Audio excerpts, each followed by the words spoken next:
serão, obviamente, de cariz histórico, sobretudo esse, e, porventura, também de cariz metafórico. Vamos entender a alquimia sob outros pontos de vista, sob outros prismas, que não aquele que está exposto, está expresso na exposição que temos no primeiro andar. Que, naturalmente, como já se tornou óbvio para os presentes, é uma exposição de materiais genuínos de alquimia, de genuínos alquimistas contemporâneos. Porque, é preciso sublinhar isto, nem sempre quem se afirma como tal é, na realidade, alquimista.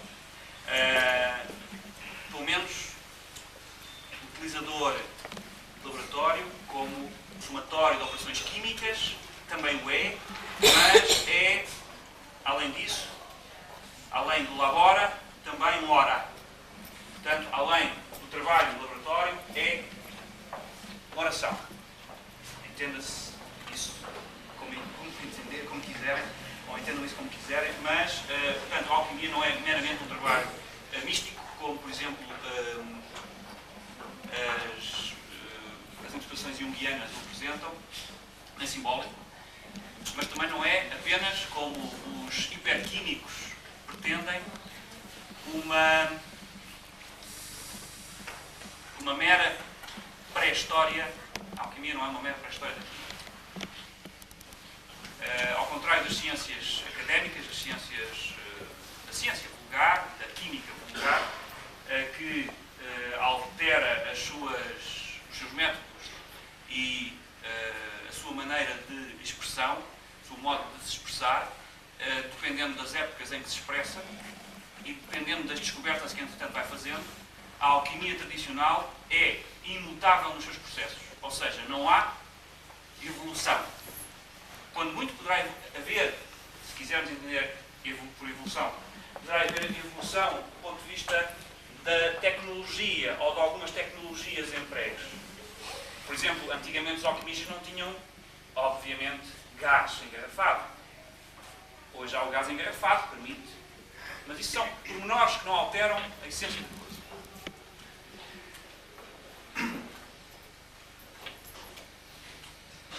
A história da humanidade, de uma forma geral, tem sido, isso seria longo de explanar, não é propriamente o objeto desta intervenção, tem sido um caminhar lento, penoso, por vezes, da energia bruta, e continuar a ser, naturalmente, da energia bruta para a consciência. Poderíamos dar alguns exemplos, eu não vou fazê-lo, mas uma coisa é certa.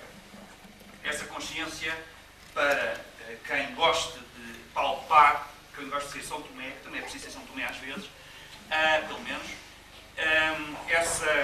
essa consciência tem um suporte físico e tem uma materialização física, se quisermos. Já ouviram com certeza falar da fotografia Kirlian? Já viram porventura até fotografias Kirlian que denotam que, por exemplo, o nosso corpo não é só isso que nós vemos. É algo mais, é um campo eletromagnético que o suporta e que é ao mesmo tempo também resultado das funções biológicas que se passam no seu interior. Portanto, essa nova postura perante o próprio ser humano, que é uma postura com cerca de, pelo menos aceita pela ciência, com cerca de 40 anos, 30, 40 anos, vem alterar substancialmente a nossa visão do mundo e de nós mesmos. E vem, por outro lado, aproximar essa nossa visão atual, que não é uma visão ainda muito alargada, porque estas coisas são mais ou menos mantidas, não em segredo, mas de uma forma muito discreta. Repare-se, por exemplo, que o National Geographic Magazine, há uns 2 semanas, talvez, ou 3 semanas, passou na televisão, canal 3, passou na televisão um desses documentários sobre exatamente essa questão, sobre o infinitamente pequeno, onde se mostravam os novos passos dados nesse sentido, no sentido da apreensão de outros níveis da realidade que não são imediatamente apreensíveis com os nossos sentidos comuns. Nós sabemos, nós não vemos à vista desarmada de micróbios, de bactérias, no entanto sabemos que elas têm um efeito preciso sobre os corpos, sobre nós mesmos. Portanto,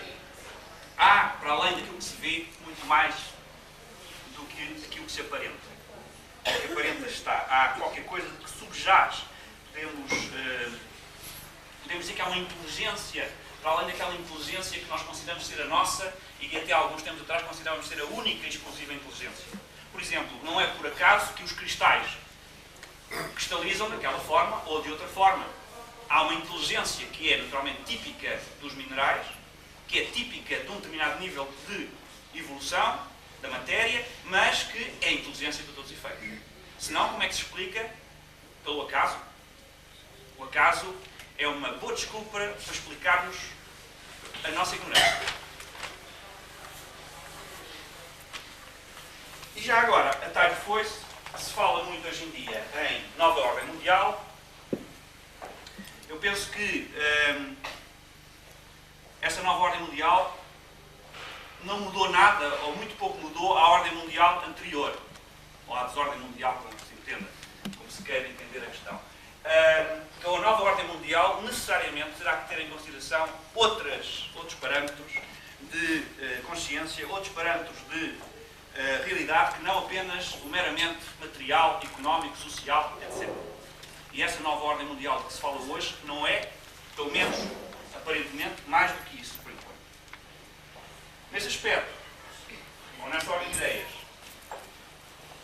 o Quinto Império, que é um dos temas que eu irei abordar daqui a nada, o Quinto Império pode significar exatamente na sua essência isso mesmo. O Quinto Império sempre foi apresentado como uma nova ordem mundial. Mas uma ordem mundial, uma nova ordem mundial que não depende tanto da matéria, embora tenha naturalmente uma base de sustentação material também, mas que não nasce de baixo para cima. Pelo contrário, ele é o resultado da expressão do céu na Terra. Naturalmente que a Terra, para receber o céu, tem que se alterar. Há aqui um movimento que é recíproco. E esse movimento recíproco tem muito a ver também com a prática e as operações da alquimia.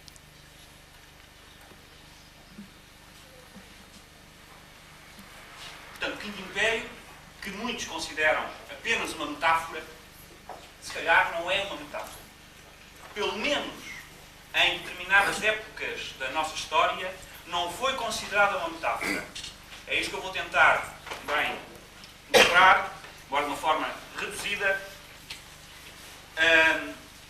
relativamente ao Convento de Mafra. O Convento de Mafra é, se quisermos, uma espécie de cristalização da ideia do Quinto Império. E uma cristalização perfeita. Porquê? Porque o edifício pretende reproduzir, e veremos isso daqui a nada, pretende reproduzir a pedra, uma pedra cúbica, aquela pedra que o Apocalipse descreve como descendo dos céus e que instaurará o milénio da paz universal. É isso o Quinto Império.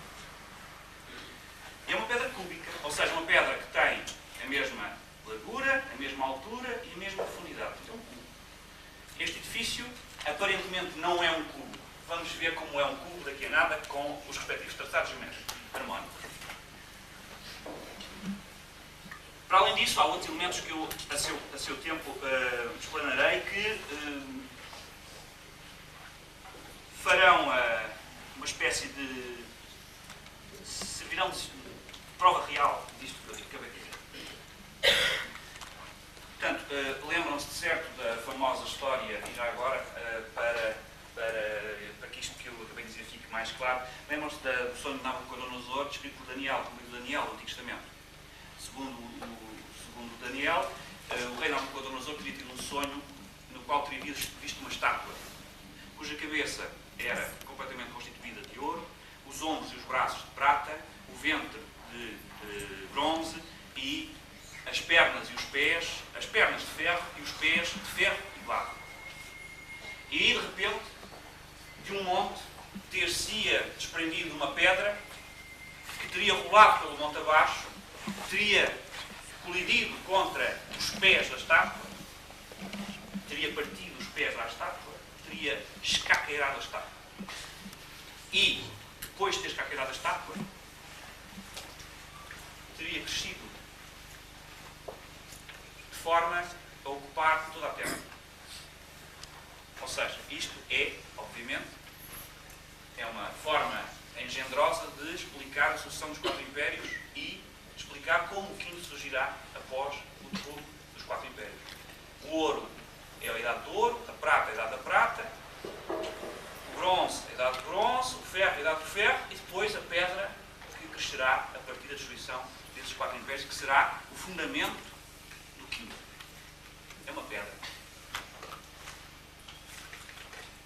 Tal como é uma pedra, entenda-se isso também de várias formas, o objetivo da alquimia e da constituição, ou pelo menos da manifestação daquilo que se chama habitualmente o quinto reino